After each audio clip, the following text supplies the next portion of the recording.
మన కేసీఆర్ గారి జన్మదిన వేడుకలను అద్భుతంగా నిర్వహిస్తున్నటువంటి మాజీ మంత్రివర్యులు మన సనత్ నగర్ శాసనసభ్యులు మిత్రులు తలసాని శ్రీనివాస్ యాదవ్ గారికి, కార్యక్రమానికి ముఖ్య అతిథిగా విచ్చేసిన మన పార్టీ కార్యనిర్వాహక అధ్యక్షులు గౌరవనీయులు కేటీఆర్ గారికి, అదేవిధంగా శాసన మండలిలో మన ప్రతిపక్ష నాయకులు గౌరవనీయులు మధుసూదనాచారి గారు, శాసన మండలి కౌన్సిల్ డిప్యూటీ చైర్మన్ గారు బండా ప్రకాష్ గారు, మరి మాజీ మంత్రివర్యులు మహమూద్ అలీ గారు, రవిచంద్ర గారు, శ్రీనివాస్ గౌడ్ అన్న గారు, సత్యవతి రాథోడ్ గారు, రవీంద్రన్న గారు, కవిత గారు, చంద్రశేఖర్ రెడ్డి గారు, నవీన్ రెడ్డి గారు, కాలేరు వెంకటేశన్న గారు, వేదిక మీద ఉన్న పెద్దలు, మరి మన కేసీఆర్ గారి జన్మదిన వేడుకలను ఇంత అద్భుతంగా జరుపుకోవడానికి వచ్చినటువంటి బీఆర్ఎస్ కుటుంబ సభ్యులకు,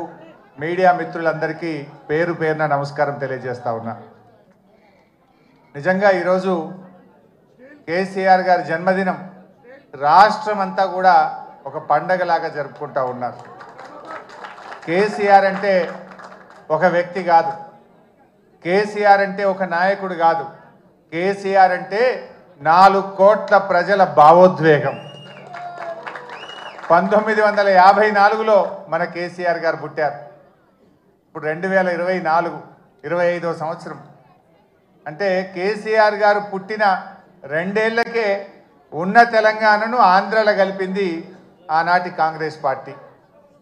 1969లో మలిదశ తెలంగాణ ఉద్యమం వచ్చినాడు కేసీఆర్ గారి వయసు 15 సంవత్సరాలు.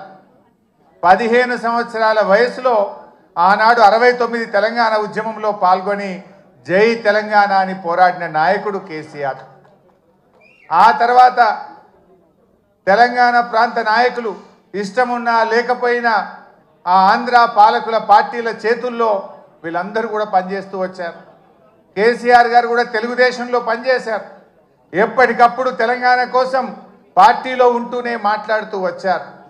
కానీ అన్నీ గమనించిన తర్వాత ఇంకా రాష్ట్ర ఏర్పాటు తప్ప తెలంగాణకు మోక్షం లేదు, సమైక్య రాష్ట్రంలో న్యాయం జరగదనుకున్నారు కనుక ఆనాడు కరెంటు బిల్లులు పెంచితే ఇది తెలంగాణ రైతుల పాలిట ఉరితాడైతుందని చెప్పి అన్నీ ఆలోచించి వందల వేల గంటల మేధోమదనం జరిపి తెలంగాణ ఉద్యమానికి కేసీఆర్ గారు శ్రీకారం చుట్టారు. కానీ ఆ రోజు ఒక అపవాదం ఉండేది. ఎవరు జై తెలంగాణ అన్నా పదవి కోసమే జై తెలంగాణ అంటున్నారని. 69కి 2001 మధ్య అనేక మంది నాయకులు జై తెలంగాణ అని ఉద్యమాన్ని ప్రారంభించుడు, పదవి రాగానే మధ్యలో వదిలిపెట్టుడు. దానివల్ల ప్రజల్లో ఒక అపనమ్మకం, ఎవరైనా పదవి కోసమే చేస్తారు అనేటువంటి ఒక అపనమ్మకం ఏర్పడ్డది. ఆ అపవాదును తొలగించడానికి ఆనాడు 3 పదవులను గడ్డిపోచలాగా త్యజించి తెలంగాణ ఉద్యమాన్ని ప్రారంభించాడు. ప్రజల్లో నమ్మకాన్ని కలిగించిండు మన కేసీఆర్. డిప్యూటీ స్పీకర్ పదవిని, ఎమ్మెల్యే పదవిని, రాష్ట్ర కార్యదర్శి పదవిని అన్నింటికి కూడా రాజీనామా చేసి ఆ రోజు ఉద్యమాన్ని ప్రారంభించి ప్రజల్లో ఒక నమ్మకాన్ని కలిగించారు. ప్రొఫెసర్ జయశంకర్ గారు మాతో అనేవాడు, ఎప్పుడన్నా మేము మాట్లాడితే నాకు కేసీఆర్ మీద సంపూర్ణమైన విశ్వాసం ఉంది, ఈయన నాయకత్వంలో తెలంగాణ వస్తుందని నేను నమ్మిన కనుక కేసీఆర్ వెంట నడుస్తున్నా, కేసీఆర్ను ఆశీర్వదిస్తున్నా అని జయశంకర్ గారు చెప్పారు. అంటే అట్లా జయశంకర్ లాంటి ఎంతోమంది మేధావులు కేసీఆర్ గారి మీద విశ్వాసంతో వారితో కలిసి నడిచిండ్రు. ఆ నమ్మకాన్ని కూడా కేసీఆర్ గారు నిలబెట్టిండ్రు. మనకు తెలుసు, నా అదృష్టం 2001 నుంచి కూడా కేసీఆర్తో పనిచేసే అదృష్టం నాకు దొరికింది. నేను చూసేవాడిని కేసీఆర్ ఎంత మదన పడేవాడో, ఎంత బాధపడేవాడో దగ్గరగా చూసేవాడిని. కొంతమంది కేసీఆర్ గారి మీద వ్యక్తిత్వ హననానికి పాల్పడేవారు. రకరకాలుగా ఆయనను ఎన్ని రకాలుగా బదనాం చేసేవారంటే, ఒకడైతే ఇక బీమారైంది ఇక లేస్తేనే లేడంటాడు, ఇంకోటి అంటాడు. ఎన్ని రకాలుగా వేధించినా, బాధ పెట్టినా, వ్యక్తిత్వ హననానికి పాల్పడినా మొండి ధైర్యంతో ఆయన పోరాటం చేసిండు, తెలంగాణ వైపు అడుగులు వేసిండు. That is KCR. ఎక్కడ బాధపడ్డా, కుంగిపోయినా, వెనకడుగు వేసిన, పదవులకు ఆశపడినా ఇవాళ మనం తెలంగాణలో ఉండేవాళ్ళం కాదు. ఇవాళ తెలంగాణ వచ్చిందంటే అది కేసీఆర్ గారి మొండి పట్టుదల, ధైర్యం, ఆయన పోరాటం వల్ల ఇవాళ తెలంగాణ వచ్చింది. నవంబర్ 29, 2009 ఇది ఇవాళ డిసెంబర్ 17 మనకు ఫిబ్రవరి 17 మనకు ఎంత ముఖ్యమో నవంబర్ 29 కూడా చరిత్ర పుటల్లో అంతే ముఖ్యమైన దినం. ఆనాడు కేసీఆర్ గారు ఇంకా లాభం లేదు, కేసీఆర్ చచ్చుడో తెలంగాణ వచ్చుడో, అయితే తెలంగాణ జైత్రయాత్ర లేదంటే నా శవయాత్ర అని చెప్పి ఆమరణ నిరాహార దీక్ష కూర్చున్నటువంటి నాయకుడు మనం చూసాం. గాంధీజీ గారి సత్యాగ్రహం చూసాం, పొట్టి శ్రీరాములు గారి ఆమరణ దీక్ష చూసాం. మరి నాడు కేసీఆర్ గారు కూడా ఆమరణ నిరాహార దీక్ష కూర్చొని ఢిల్లీ పీఠాన్ని కదిలించి డిసెంబర్ 9, 2009 ప్రకటన వచ్చిందంటే అది కేసీఆర్ గారి దీక్ష ఫలితం అని కూడా మనం గుర్తు చేసుకోవాల్సిన అవసరం ఉంది. నిజంగా ఆయన ఆ రోజు దీక్ష పూనుకోకపోతే ఇవాళ తెలంగాణ ప్రకటన వచ్చేదా? ఎవడెవడో ఏదో మాట్లాడుతున్నాడు. ఆ రోజు చిదంబరం గారు నాకు బాగా గుర్తు, కేటీఆర్ గారు, మా మధుసూనాచారి గారు, జయశంకర్ గారు అందరం కూడా అక్కడే ఉండేవాళ్ళం. చిదంబరం గారు ఫోన్ చేసి ఢిల్లీ నుంచి కేసీఆర్ గారు దీక్ష విరమించండి, మేము తెలంగాణ ప్రక్రియ ప్రారంభిస్తామన్నారు. మీ మాటలకు మేము మోసపోం, మీరు స్పష్టంగా ఢిల్లీ నుంచి తెలంగాణ రాష్ట్ర ఏర్పాటు ప్రక్రియ ప్రారంభిస్తున్నామని స్పష్టమైన ప్రకటన కేంద్ర ప్రభుత్వం నుంచి చెప్తే తప్ప నా దీక్ష విరమించను అని చెప్పి కేసీఆర్ గారు చెప్పింది. అప్పటికి 11 రోజులైంది.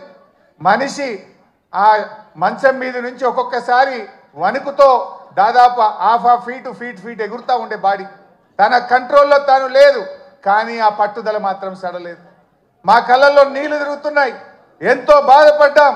కానీ ఆయన మాత్రం కేంద్ర ప్రభుత్వం తరఫున రాష్ట్ర ఏర్పాటు ప్రక్రియ ప్రారంభమైందంటేనే దీక్ష విరమిస్తా అన్నాడు.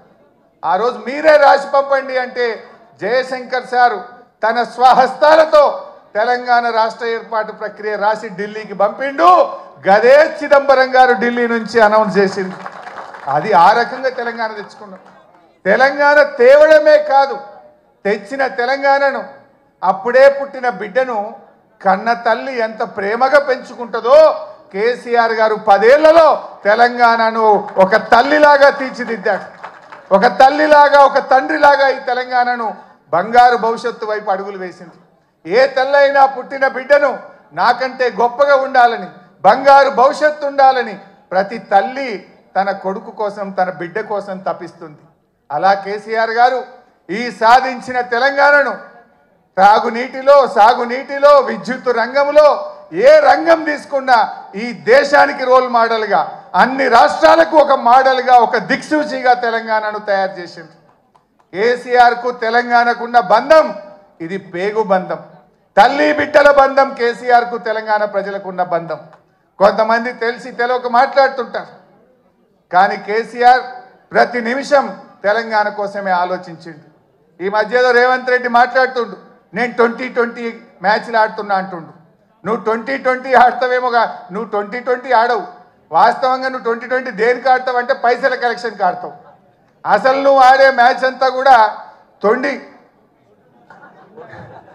నీదంతా తొండి మ్యాచ్ ఉంటుంది, తొండి ఎగ్గొట్టే మ్యాచ్. ఏంది నీ మాటల్లో తొండి, హామీల అమలులో ఎగ్గొట్టేది ఉంటుంది నీ దగ్గర. కానీ కలెక్షన్లో మాత్రం 2020 ఆడతావు నువ్వు. ఎందుకంటే నువ్వు ఎన్ని రోజులు ఉంటావో నీకే తెలియదు. ఆగమాగం ఉండవు నువ్వు. దీపం ఉండగానే ఇల్లు చక్క పెట్టుకోవాలని 2020 కలెక్షన్ స్టార్ట్ చేసినావు. కానీ కేసీఆర్ అన్నీ ఆడతాడు. ఆయన టెస్ట్ మ్యాచ్ అయినా అద్భుతంగా ఆడతాడు, వన్డే అయినా అద్భుతంగా ఆడతాడు, 2020 అయినా ఆడతాడు. ఎప్పుడు ఏదాడలో గదా ఆడతాడు కేసీఆర్. ఎప్పుడు ఏదాడాలో ఆడతాడు. అవసరమైతే డిఫెన్స్ కొడతాడు, అవసరమైతే 6 కొడతాడు. కానీ ఇవాళ తెలంగాణ ప్రజలు ఏ పల్లెల్లో పోయినా, ఎక్కడ పోయినా ఏమంటున్నారు? మళ్ళీ కేసీఆరే రావాలి, మా కేసీఆర్ మాకు కావాలి అని ప్రతి నోట. ఇది నేనేదో ఉపన్యాసం కోసం చెప్తలేను. కారులో పోతా ఉంటే సిగ్నల్ పడితే పాపం ఉన్నది, ఇట్లా తలుపు కొట్టి అద్దం దించి సార్ కేసీఆర్ కావాలి, మళ్ళా మనమే రావాలి, వీడు బాగలేడని. అది ట్యాక్సీ డ్రైవర్ కావచ్చు, ఆటో డ్రైవర్ కావచ్చు, అది ఎవరన్నా కానీ, ఆ రోడ్డు మీద పోయే పిల్లలు కావచ్చు, మళ్ళీ కేసీఆర్ కావాలని మాట్లాడుతున్నారు. ఇది ఈరోజు తెలంగాణ సమాజం కోరుకుంటుంది. ప్రజలకు అర్థమైంది. ఎప్పుడన్నా ఎవరికైనా పిల్లలకు తల్లిదండ్రుల మీద కోపం రావచ్చు, కానీ ఆ ప్రేమ మాత్రం ఎప్పటికీ పోదు. కేసీఆర్ది తెలంగాణ ప్రజల మధ్య ఉన్నది తల్లి పిల్లల బంధం, పేగు బంధం. ఇవాళ అందరూ కూడా కేసీఆర్ని కోరుకుంటున్నారు. జనరల్గా ఏమంటారు, ఓటమి విజయానికి నాంది అంటారు. మనం మొన్న ఓడితే ఓడొచ్చు, కానీ రేపు భవిష్యత్తులో మరో 3 టర్ములు బీఆర్ఎస్ పార్టీ గెలవడానికి ఇది నాంది కాబోతా ఉంది. సరే, అది ఎప్పుడు వస్తాయా ఏమొస్తాయా రాని, కానీ అందరూ కూడా ఇలా కేసీఆర్ వైపు చూస్తూ ఉన్నారు. నిజానికి కేసీఆర్ లేకపోతే ఈ తెలంగాణ వచ్చేదా ఇలా ప్రతి ఒక్కరు కూడా ఆలోచించాల్సినటువంటి అవసరం ఉంది. ఎవరో ఎంతోమంది మాట్లాడుతుండు, ఒకటి తెచ్చినామంటుండు, ఇంకొకటి ఇచ్చినామంటుండు, కానీ ఇలా తెలంగాణ వచ్చిందంటే, ఢిల్లీ కదిలిందంటే దానికి ఒకే ఒక్కడు కారణ జన్ముడు మన కేసీఆర్.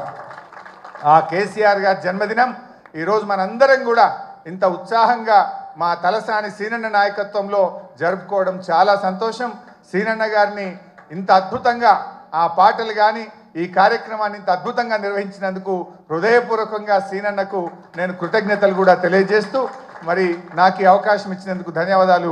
జై తెలంగాణ. ఇప్పుడు దయచేసి